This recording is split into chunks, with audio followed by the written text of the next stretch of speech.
Hi guys, welcome back to Homemade Cooking with Kayla. I'm Kayla, you guys are in my kitchen.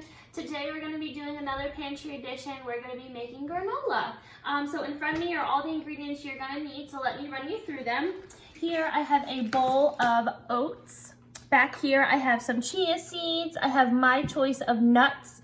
I'm actually using an ice cream topping arrangement and then some walnuts because that's my personal favorite. I have shredded coconut, light brown sugar. In here I have salt and cinnamon. This is honey. This is vegetable oil topped with some maple syrup, and you're gonna need a pinch of vanilla. So in this bowl, what I'm gonna do is I'm just gonna add all of my dry ingredients,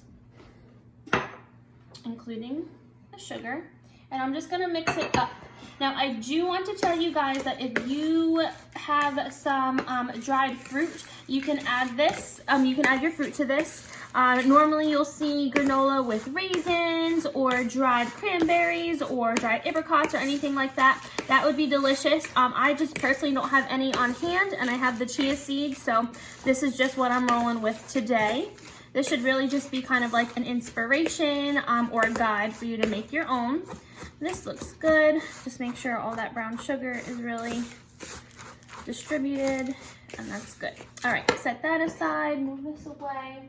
Now in this bowl, I'm gonna add all of my wet ingredients, starting with the vegetable oil and syrup. Get all of that out. I'm gonna add in my honey. This is a little, I guess a pro tip. Spray all of your little measuring cups with some cooking oil or vegetable oil or coconut oil before you add a sticky substance like honey or syrup, and it will come out with ease. Add in your salt and your cinnamon. If you don't like cinnamon, then you can omit it. If you like it, you can add more. And then just a dash of vanilla extract. Mine is not ready yet, so I'm not using it at the moment. You just want to get all of that combined. You're literally just going to add it to bowl number 1, and then I will show you the next steps. Okay, all of my wet ingredients are mixed, so I'm just gonna add that right to my first bowl with all of the nuts and the sugars and the coconuts. Get every last bit because it's already, doesn't look like it'll be enough, but it will be. And you just mix it all up. It'll start to come together like granola does. You just make sure that this has a really good toss to it. I feel like everything is at least coated. It's not going to be drenched, but if you feel like it needs more, then you can add some more honey. You can add some more vegetable oil, but this is always just a good base. It's a good level of sweetness, so I just work with it as is. But when it gets to that point, I will show you guys, and then we'll put it on our baking pan. Okay, my granola is mixed with all the wet ingredients.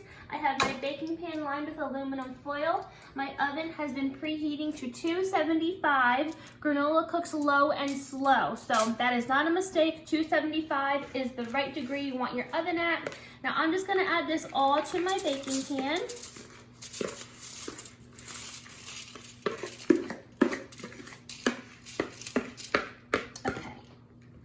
Just even it out as much as you can. Now granola, when you cook it, like I said, you cook it low and slow, but in the middle you do leave a well. And I'll show you guys how to do that. It's just like a little 4-inch diameter little well, and that just ensures that all of the granola cooks evenly from the inside out. So you just make a little hole. Not that big is good. And then you just move the parts that you made room for the well and just kind of spread it out towards the sides.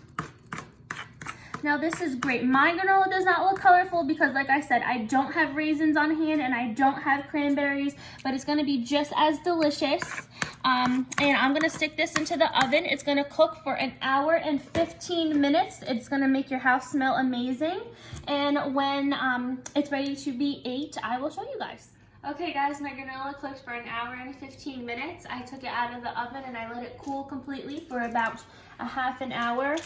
You can see that it comes out in chunks. It comes out in big pieces like this. Oh, I'm making a mess. But you can just go ahead with a spatula or your fingers, clean hands, and just go in and crumble it all up Leave some pieces bigger, leave some pieces smaller, put it in an airtight container. Have this over yogurt, have this with fruit. The world is your pickle, so you can decide however you want to eat this.